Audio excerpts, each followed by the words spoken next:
Bienvenue dans cette série de l'été, l'IA, Révolution, Simple Évolution. Aujourd'hui, on va continuer notre discussion avec Pedro, et notamment sur le sujet de l'IA à l'école ou de l'indépendance face aux géants de l'IA. Et donc la première question que je lui ai posée, c'était comment voit-il la problématique actuelle des géants de l'IA? Je dirais que on parle énormément maintenant d'IA souveraine.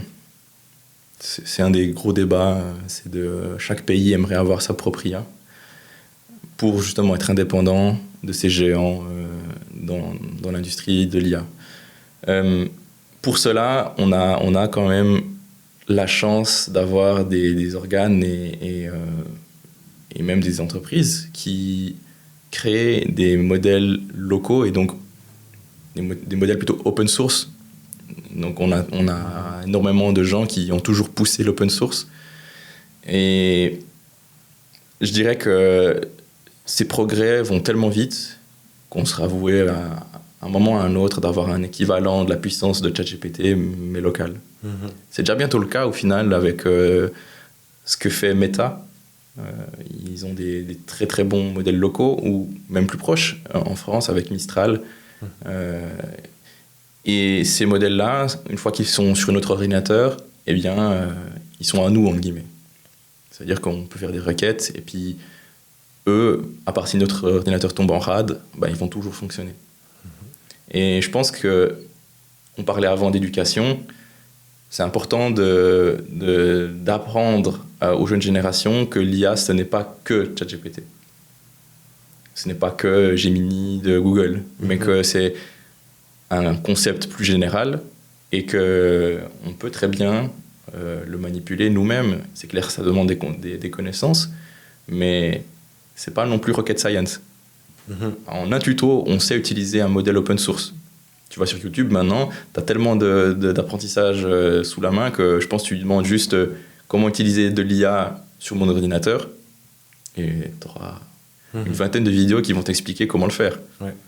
Donc, si un jour on devait ne plus avoir ChatGPT et autres, eh bien, on a toujours des alternatives de par justement cette force des communautés open source. Il y a les grosses entreprises qui utilisent de l'IA, on va dire, dans leur quotidien. Est-ce qu'elles sont plus vulnérables ou est-ce qu'elles peuvent avoir encore plus de problèmes qu'actuellement, si elles se font hacker ou c'est des problèmes? Est-ce que ça change quelque chose? Ou en fait, c'est exactement les mêmes problèmes qu'actuellement, si elles se font hacker ou autre? Ou est-ce que c'est quelque chose en plus qui fait que c'est encore plus problématique? Alors, le souci numéro 1 chez nos clients, ça c'est ce qu'on voit sur le terrain, c'est le souci de où vont leurs données. Et je pense que ce sera toujours le problème ici en Suisse, c'est de où sont stockées mes données, par où elles transitent. Je ne veux pas que mon concurrent y ait accès.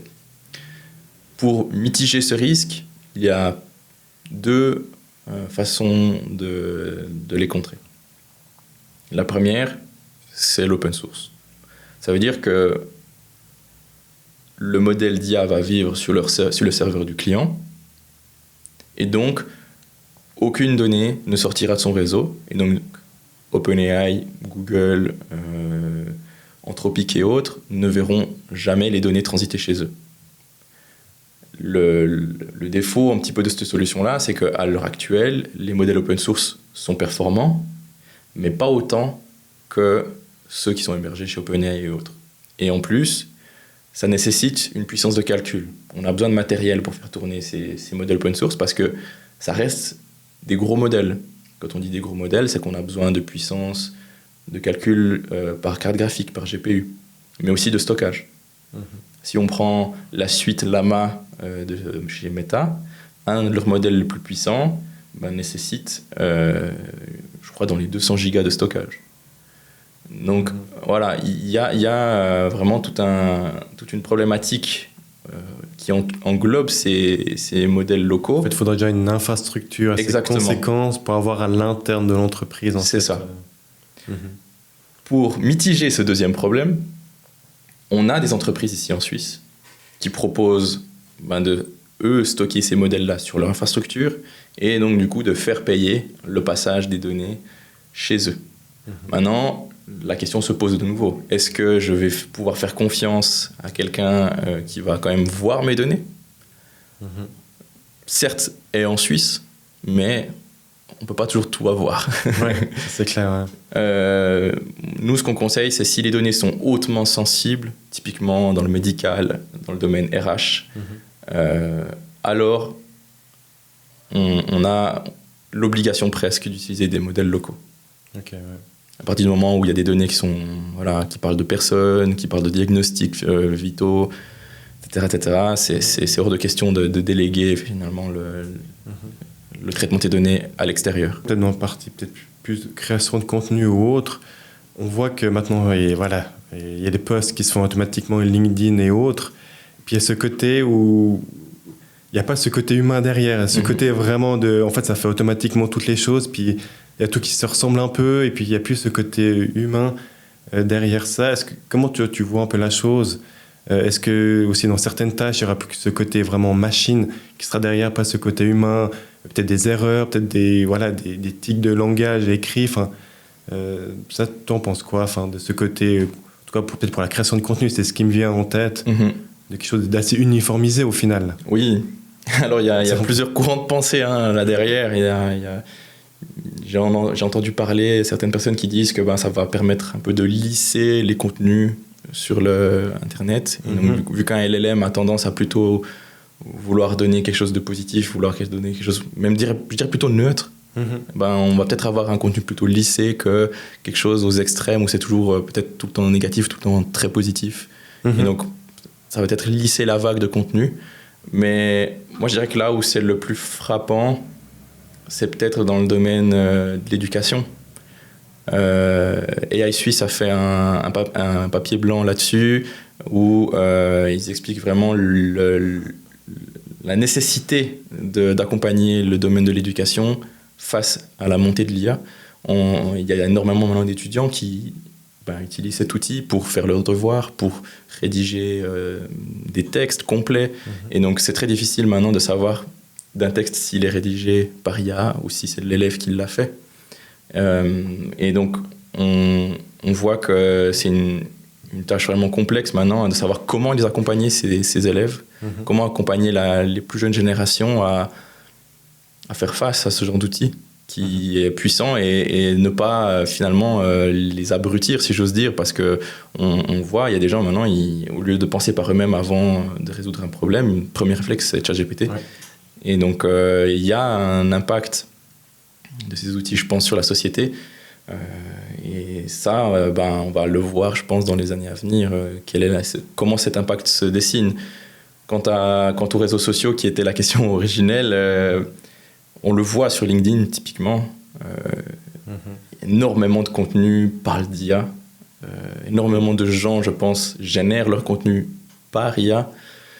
Et je dirais, en tant que lecteur, on se sent un peu surchargé. Et on a l'impression que tout le monde dit pareil. Ouais. Donc c'est moins agréable à lire et on perd cette patte humaine. C'est pour ça que nous, typiquement, on tient une newsletter sur LinkedIn. C'est des textes qui sont générés humainement et pas par IA. Ouais. Même si on aurait tendance à vouloir le faire, c'est clair qu'on se fait aider, je pense, par l'IA à structurer l'idée, à vraiment mettre en place, mais on a toujours le côté humain qui met en avant notre expérience et la patte vraiment nécessaire, je dirais la profondeur que des fois l'IA n'a pas dans les textes. Est-ce que tu penses, dans les écoles, justement, il faudrait maintenant commencer à intégrer assez rapidement ce côté de savoir comment fonctionne une IA, comment bien l'utiliser? Parce que, comme tu dis, je pense dans les années futures, ça sera quelque chose... Enfin voilà, on va forcément l'utiliser dans le travail, dans le quotidien. Du coup, il y a ce côté-là de savoir bien utiliser une IA, faire les bons prompts peut-être. Enfin, il y a ce côté peut-être qui sera différent. Alors, d'autres choses à apprendre que l'écriture. Puis je sais pas, d'autres choses qu'on se dit, ok, maintenant le futur c'est ça. Alors il faut commencer à l'intégrer pour. Totalement. Moi, je me souviendrai toujours quand j'étais à l'école, en étant adolescent, je m'étais inscrit à un cours complémentaire d'informatique. Pas tout le monde ne s'inscrit à ce genre de cours-là, mais je me souviens très bien que le prof nous avait appris à bien faire des recherches Google. Parce que Google, on peut l'utiliser d'une bonne manière comme d'une mauvaise manière, et ChatGPT actuellement, c'est pareil. Donc moi, je vois très bien accompagner des étudiants qui souhaitent mieux apprendre à gérer ce genre d'outils-là, et au final, que tout un chacun sache l'utiliser autant bien que maintenant n'importe qui arrive à faire une requête Google. Et j'ai vu un débat, ne serait-ce qu'hier, où